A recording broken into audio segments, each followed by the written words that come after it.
Tarattara, tarattara. Non sentite questo profumo di fiori d'arancio? Ciao a tutti e bentornati sull'Ernamo.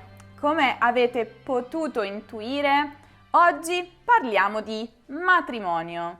Si sa, un po' ovunque, il matrimonio è strettamente connesso alla cultura e alle tradizioni del posto. Ma siccome la cultura influenza molto la lingua, ovviamente anche il matrimonio ha una parte importante nella lingua di un paese e non poteva non essere il caso anche per l'italiano. Chiaramente gli usi, i costumi e le tradizioni legati al matrimonio si sono un po' trasformati, evoluti con il passare del tempo. Ma ci sono tutta una serie di proverbi italiani che sono rimasti intatti e che ancora oggi usiamo tantissimo, non soltanto in relazione alle nozze, effettivamente.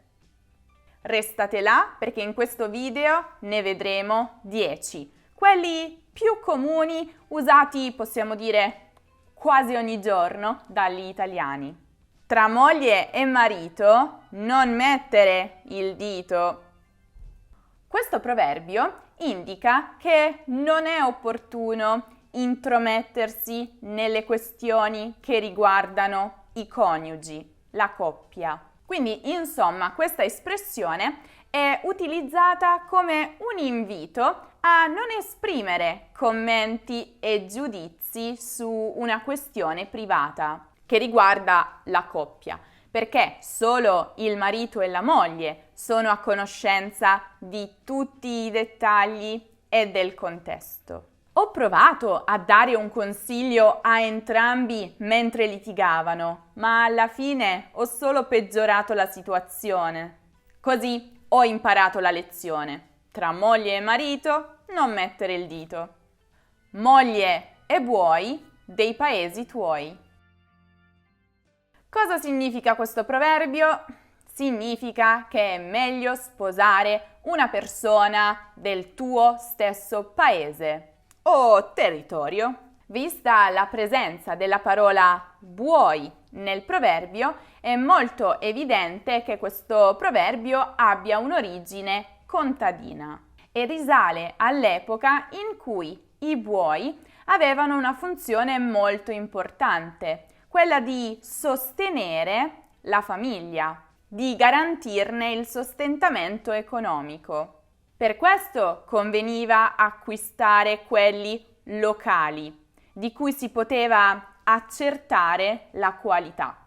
Allo stesso modo, per un contadino, trovare una moglie del suo stesso paese, inteso come nazione, ma soprattutto davvero come paese, quindi a livello di territorio locale, era anche più conveniente perché c'erano meno rischi, meno sorprese, in quanto quella donna avrebbe condiviso i suoi stessi usi e costumi. Questo detto quindi è usato un po' in senso dispregiativo, perché mette in evidenza la diffidenza nel caso di relazioni con persone provenienti da paesi stranieri. Luca diceva sempre «moglie buoi dei paesi tuoi», ma inaspettatamente si è innamorato durante il suo viaggio in Giappone e sta per sposare la sua fidanzata giapponese. Il prossimo proverbio mi piace molto, è molto divertente secondo me. È un po' uno scioglilingua. Né di Venere né di Marte né si sposa né si parte né si dà principio all'arte, anche se quest'ultima parte può anche essere omessa. Come vi dicevo, quasi uno scioglilingua. Né di Venere né di Marte, né si sposa né si parte, né si dà principio all'arte. E questo cosa significa? Significa che di martedì e di venerdì non ci si dovrebbe sposare, non si dovrebbe partire per un viaggio, non si dovrebbe cominciare nessuna attività, soprattutto se creativa. Secondo questo detto, infatti, il martedì e il venerdì sono i giorni più sbagliati per intraprendere qualsiasi attività.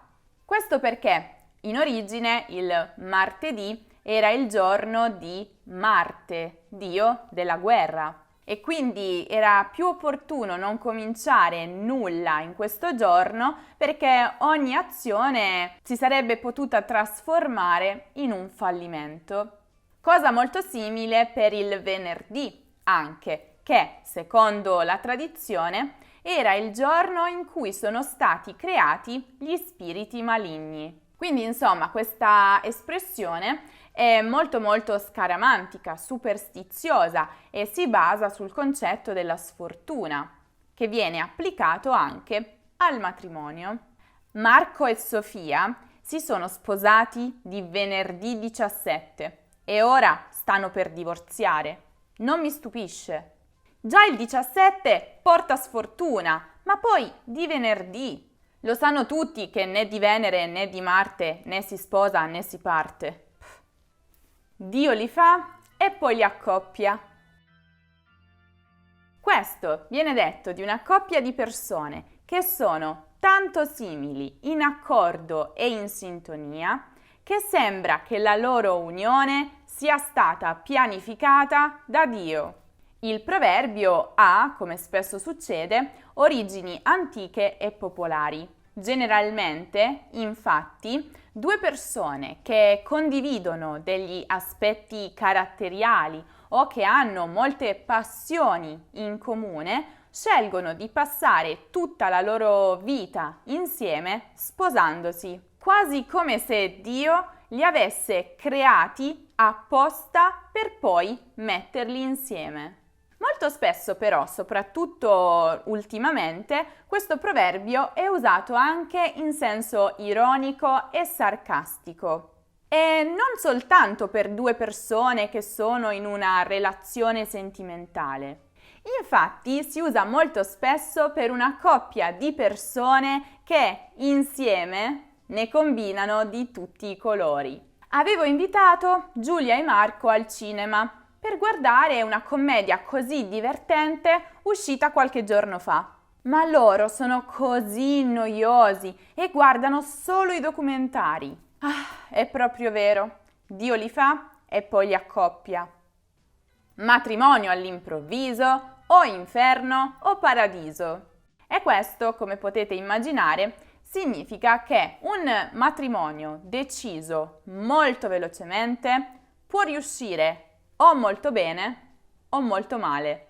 Quindi, appunto, il proverbio sottolinea che una decisione frettolosa può o portarti in paradiso, quindi essere perfetta, incredibile, fenomenale, o può avere delle conseguenze molto, ma molto negative per il futuro del tuo matrimonio. Può portarti all'inferno. Giorgio e Stefania si sono conosciuti, frequentati e sposati nel giro di 2 mesi, ma adesso non fanno altro che litigare e criticare i propri rispettivi difetti. È proprio vero quello che si dice. Matrimonio all'improvviso, o inferno o paradiso. Sposa bagnata, sposa fortunata. Ebbene sì, secondo questo proverbio, se piove il giorno del matrimonio, la sposa sarà fortunata. Ciò significa che il matrimonio sarà un successo. Ovviamente non è così piacevole sposarsi in una giornata piovosa, soprattutto per la sposa e il suo vestito. Ma il proverbio, che ha origini contadine, è molto chiaro. La pioggia nel giorno del proprio matrimonio è un segno di prosperità e fortuna futura, quasi per compensare la sfortuna avuta il giorno delle proprie nozze con la pioggia. Piove a dirotto. Mi dispiace per Rosa e Matteo che oggi si sposano, ma si sa che sposa bagnata, sposa fortunata. Sono sicura che il loro matrimonio sarà un successo, pieno di gioia e soddisfazioni. Non si può avere la botte piena e la moglie ubriaca. Non si può pretendere di avere tutto nella vita. Bisogna fare dei compromessi. Appunto, questo proverbio fa riferimento a una persona che vuole proprio tutto nella vita, anche cose che per loro stessa natura si escludono a vicenda, come la botte piena e la moglie ubriaca. Insomma, se si vuole la moglie ubriaca, chiaramente lei deve bere il vino e di conseguenza la botte non sarà piena. Indirettamente, quindi, questo proverbio ci ricorda che la vita è fatta di scelte, decisioni, compromessi. Nonostante ci sia la parola moglie nel proverbio, questo in realtà non viene molto utilizzato per parlare di matrimonio, anzi ha un uso molto esteso e generale. Insomma, viene detto in qualsiasi contesto si voglia parlare di una persona che non vuole mai scendere a compromessi e vuole tutto.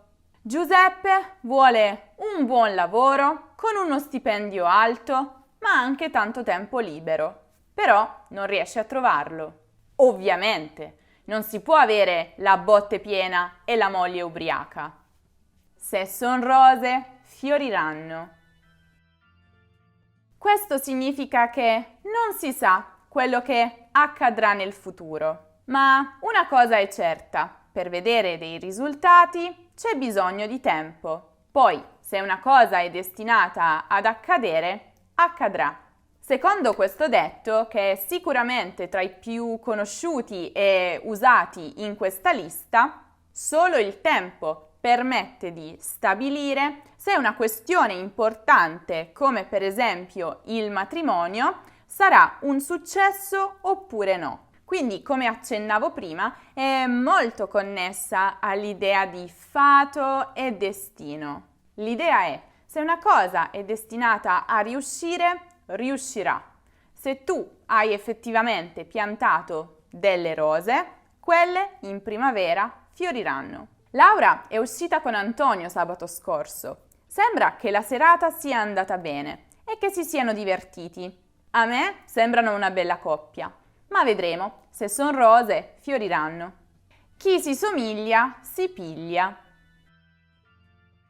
Vi ricordate il detto Dio li fa e poi li accoppia? Ebbene, questo proverbio è molto simile nel suo significato, e cioè indica che è molto più facile unirsi per tutta la vita a persone che sono molto simili a noi. Insomma, come compagno o compagna di vita si preferisce qualcuno che abbia i nostri stessi interessi, le nostre stesse passioni, le nostre stesse abitudini.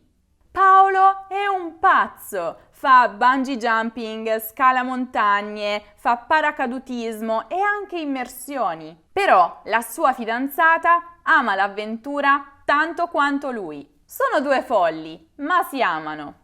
Chi si somiglia si piglia. Chi nasce è bello, chi si sposa è buono, chi muore è santo. Questo proverbio, che è probabilmente un po' meno comune rispetto a tutti gli altri, ha una origine chiaramente religiosa e descrive un po', racchiude la vita di un cristiano. Innanzitutto fa riferimento alla nascita della persona. Quando si nasce si è belli, nel senso che si trasmette un'idea di purezza. Poi, nel corso della vita, se ci si sposa, ci si conforma alla società e quindi ci si comporta da buone persone, buoni cristiani. Quindi chiaramente viene messa in evidenza la sacralità del matrimonio per la religione cristiana. Con la morte, poi, se in vita ci si è comportati correttamente, si va in paradiso, quindi si diventa santi. Il suocero di Vincenzo è morto oggi. Era davvero una brava persona, amata da tutti. Sembrava il protagonista di quel famoso proverbio. chi nasce è bello, chi si sposa è buono, chi muore è santo. Ebbene sì, la cosa più incredibile è che questi proverbi sono ancora molto utilizzati nella vita di tutti i giorni, nonostante abbiano chiaramente delle origini molto antiche e popolari. Ma si sa, gli italiani sono sempre un po' tradizionali. Se siete amanti dei proverbi e ne volete di più, non perdetevi il video in cui vi parlo dei 10 proverbi da conoscere assolutamente per parlare come un vero madrelingua. Trovate come sempre il link qui in alto nella card o giù nella descrizione. Ma adesso sono curiosa, come sempre. Nella vostra lingua o nella vostra cultura ci sono dei proverbi sul matrimonio? E se sì, quali sono? Di che cosa parlano? È un argomento che mi affascina molto proprio perché il matrimonio è sempre strettamente connesso alla cultura di un paese. Scrivetemi nei commenti, come sempre io li leggo tutti anche se non sempre ho il tempo di rispondere. Se invece volete sapere qualche altra informazione su un argomento di grammatica o di cultura italiana, non dimenticate di visitare il sito lernamo.com e di seguire Lernamo anche su Instagram, su Facebook, su Twitter, su Pinterest, su TikTok e di iscrivervi al canale Telegram. Se il video vi è piaciuto lasciate un bel mi piace e iscrivetevi al canale. Noi ci rivedremo prestissimo con un nuovo video. Ciao!